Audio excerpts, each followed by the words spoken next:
doit mettre sur pied et dans un état de droit, il y a une justice indépendante.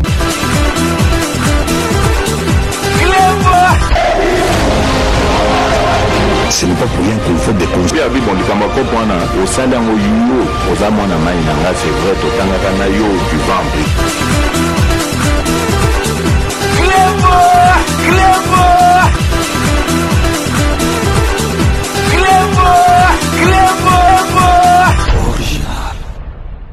Salut et bienvenue sur Clébois Original. Merci de votre fidélité. 5 minutes avec César Ngadi. Tout le monde est d'accord et il en restera ainsi pendant très longtemps. 5 minutes Nabiso Yalelo Ezali édition spéciale Oyo Toko Lobele Abino Masolo Oyo Ezali Kolekanakati Assemblée nationale au Babengi Parlement et Amboka Nabiso Commission et Salami Oyo Bako validé députés nationaux.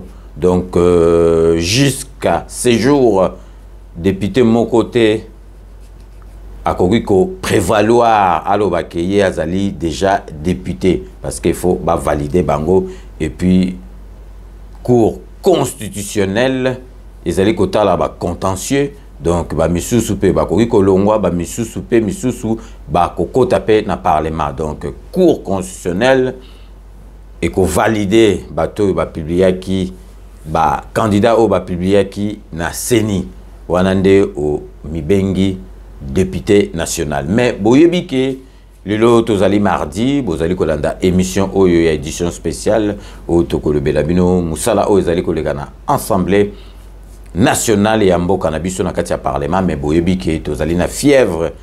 Il y a match, il y a demi-finale, il y a Léopard Nabiso Oyo Barobeta na Côte d'Ivoire parce que Léopard Nabiso RDC Lokamakasi et Kamouissi ba kito on a premier tour babanda ko to boulé bisote ba boulé ba Maroc ba boulé donc Égypte donc ba ngotuana donc ba si ba longwe donc biso to longola ki na quart de finale to longola ki Guinée lobi to zali ko beta na Côte d'Ivoire pays hôte pays organisateur donc et là quand on sabino que tous à la confiance na Congo na biso bozomo na makamunyo surtout avec Félix Antoine Tshisekedi Ndeng ezako sala na marque mowa kitoko to pe sabino ka histoire ya bakan o eleka boye ba ke Léopard na biso soki ekutani na pays organisateur pays hôte na demi-finale to gagnaka bango et puis na finale to gagnaka tozongaka na coupe to gagnaka tozongaka na coupe donc à chaque fois na ebisi bino à chaque fois oyo soki Congo eketo komi na demi-finale to kuta na pays oyo ezo organiser CAN to liaka bango to kena pe finale to gagnaka yango donc yango eko se répéter naza sûr et certain nazali ko ebisa bino donc na 1968 et Coupe d'Afrique à Liboso, Bamsuna, Babotama quitté. Donc demi-finale, to beta on est Chopi, et Zalaki pays organisateur, il y a Coupe d'Afrique, to liaki bango to kepe na finale, to gagner coupe. Première étoile Nabiso na Coupe d'Afrique, Yangwana. Na 1974, 74, en Égypte, to kuta en Égypte na demi-finale, to lié bango. Na finale, to gagner Zambie, to zoape coupe. Na 2009, Kante Mechan, oui, Betsara, joueurs locaux. Tokutana na demi-finale na Côte d'Ivoire au Tourobeta na bango lobby, mais ezalaki Chan, to liaki bango toke na finale, to zongi na coupe na mboka na biso. 2016 pareil. Demi-finale na Rwanda, to li Rwanda, finale to bendi coupe, to zongi na ngona kin. Donc pour bomonaka que l'histoire va se répéter. Lobby na Côte d'Ivoire to lia bango penza malamu donc to sei kaka na ba joueur na biso ba tia ba bi moko ya propre parce que boyebi donc pays organisateur bazala mo ba arbitre ba edaka bango mais to sala bango masolo moko ya propre o kutu ba bi netio maswa kwa tiaki o vraiment que mo ebo discuter zate ya ngane to tia bango donc tout ça na confiance na Léopard na biso to betelbino histoire bo monique histoire wana eko se répéter lobby donc vraiment Ivoirien baza déjà prévenu to yebsi bango ka ke attention pilamosi keba ndek ba Congo balobaka attention pilamosi keba et puis to zali kopesa bino nouvelle bon moi en affiche Papi Chamala na Serge Kabangu bakosala écran géant moko baorganize kuna na kati Aubervilliers bino bokoya botala match penza na ndenge moko ya kitoko parce que lobby ekozala fête parce que tokolia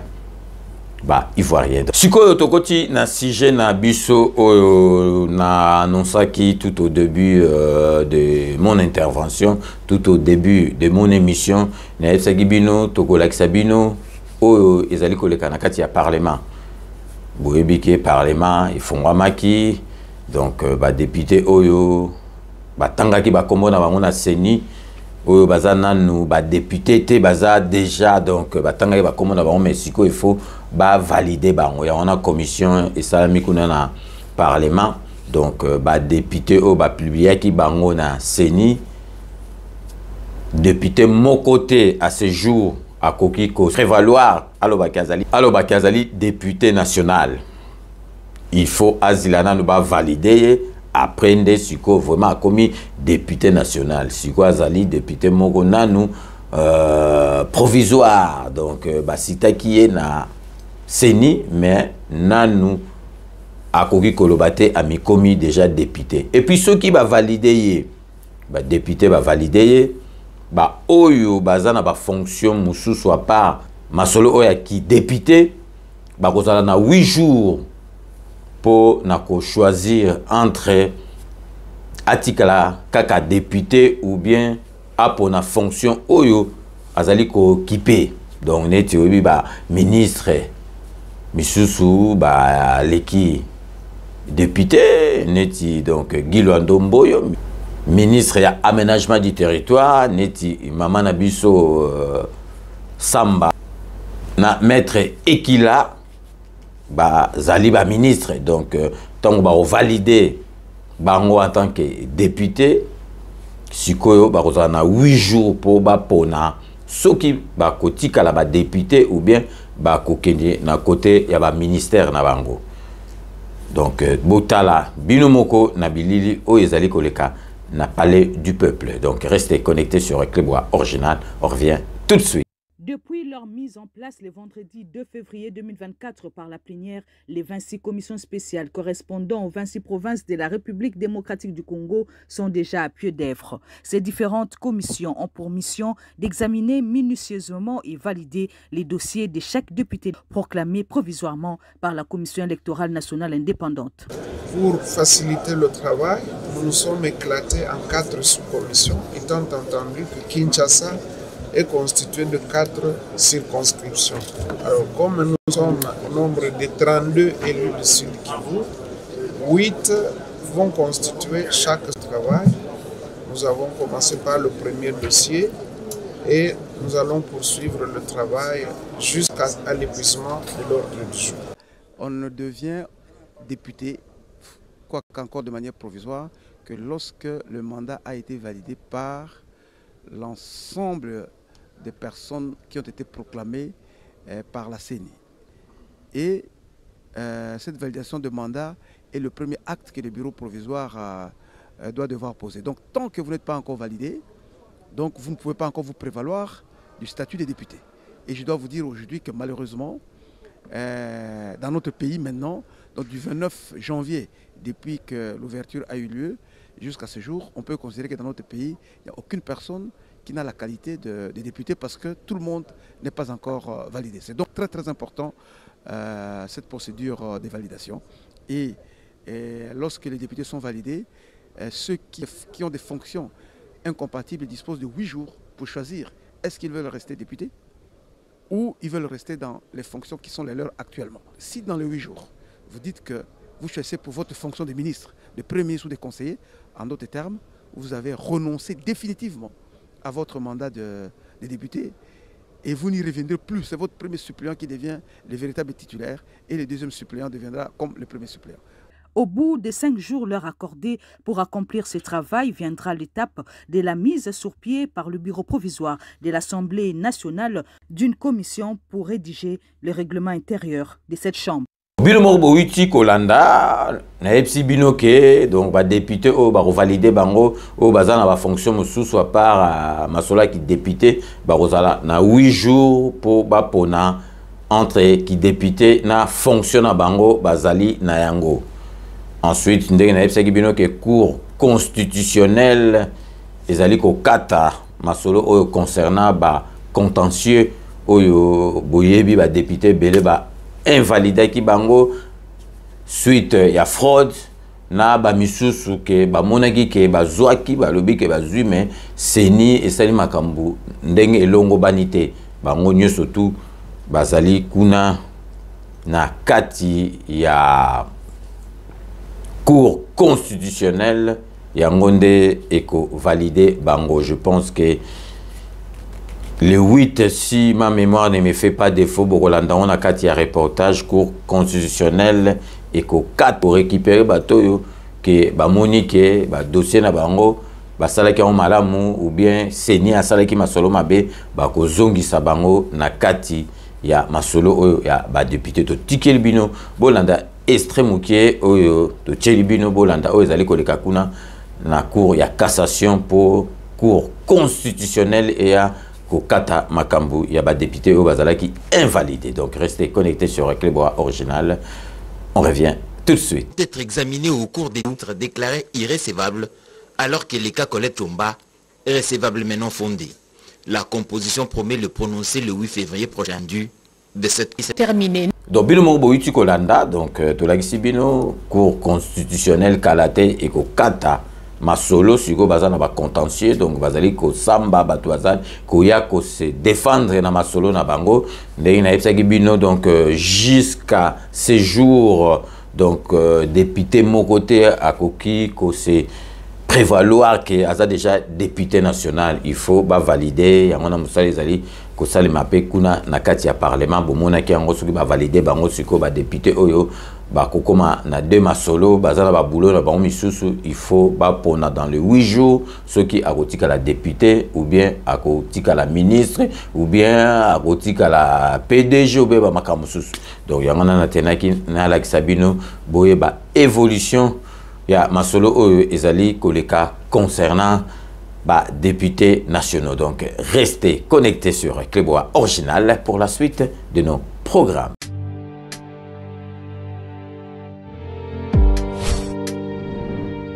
Avec Kodiasimo, voici encore une opportunité de devenir propriétaire à Kinshasa avec un apport à partir de $5 000.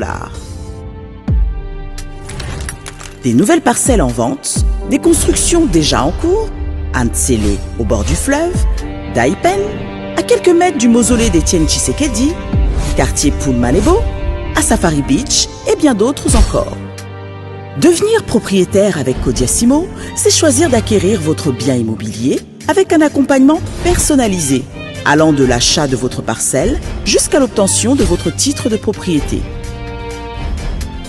Avec un service après-vente assuré par notre équipe juridique chevronnée, vous êtes garanti de recevoir votre titre de propriété, peu importe votre lieu de résidence. Avec Kodiasimo, vous avez la garantie d'un service clé en main. Kodiasimo, la meilleure adresse pour construire la vôtre.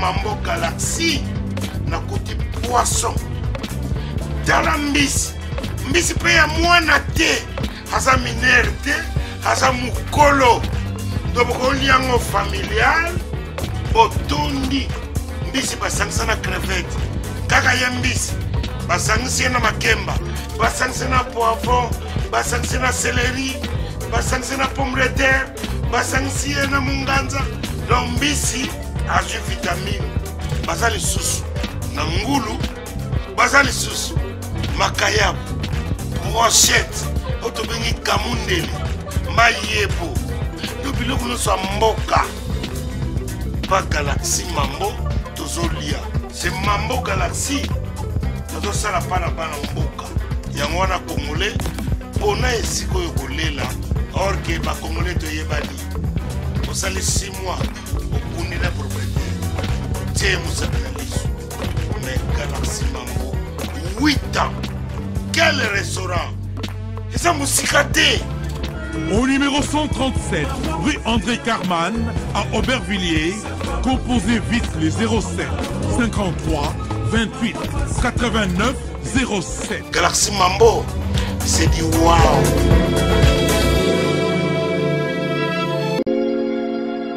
Sepela TV ezali décodeur ya Banamboka. Sepela TV différence nango ezali na ba décodeur mususu o tozalaka nango na kati ya ndaku. Sepela TV botala ngo ezaka mukie. Eza mukie olingi ko voyager ozu yango o voyager nango. Parce que ba décodeur o biso tozalaka nango evandika na ndaku mais Sepela TV déjà eza mukie botala ozu o kolisa ngo na poche na kosi na poche à veste o voyager o memi yango partout dans le monde ici kazo kende. Donc ozaka na besoin ya câble HDMI courant na internet. Internet est comme partout, courant est partout. Donc ils en a plus de 500 chaînes surtout ya kitoko. Bilengi ba choix ya congolais kaka mutaoye bango. Donc congolais kaka mutaye bien. Congolais kaka mutaoye ba elengi nini yo kaka. Donc congolais kaka mutaye bien. Donc c'est Sepela TV ça ya Banamboka. Bozwa abonnement nango okozwa ngo ya ne mobimba okozwa ngo pe par mois. Au bengi bango na ba numéro na bango bozali komona. Donc Sepela TV ezali décodeur ya yo ya ngai. Donc ezali ya étranger te ezali ya Banamboka. Avec Sepela TV tout le monde est d'accord et il en restera ainsi pendant très longtemps. Bienvenue dans le monde de Sepela TV. Sepela TV est le décodeur qui vous permet de suivre les chaînes du Congo en direct de la diaspora. Wami Business, votre agence de fret maritime et aérienne. Vend des produits importés, lait de beauté, vin rouge, blanc, rosé, sel, sucre, désodorisant, eau de javel, savon de Marseille, casseroles et divers articles. À Kinshasa, nous sommes sur l'avenue Maringa 83, direction Assosa dans la commune de Kassavou. Pour plus de contacts, appelez-nous au plus 243 85 018 22 17 0033 75 80 96 032. Wami Business, toujours la qualité. Sur Paris, nous sommes au 5 boulevard Ornano 75 018. Wami Business avec Mama Mireille Wankaki, toujours la qualité. Chez Elbito Coiffure, toujours, ça marche comme ça là, avec la télévision là. Toujours.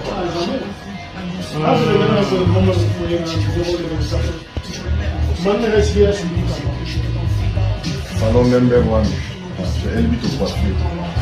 Il coiffe avec sourire, il coiffe avec noblesse. Chez Elbito Coiffure.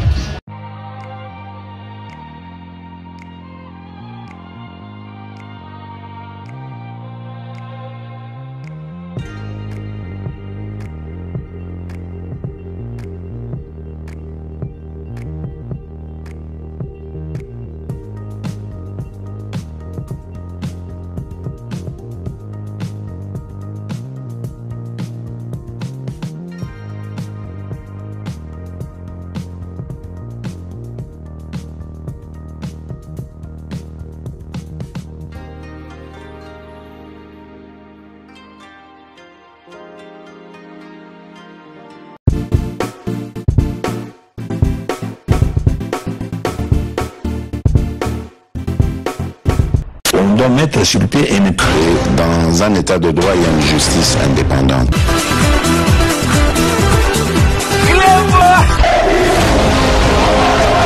Ce n'est pas pour rien qu'il faut des causes. Au sein d'un yo, aux amants à Maïnanga, c'est vrai, au Tanakana yo, du ventre. Clément!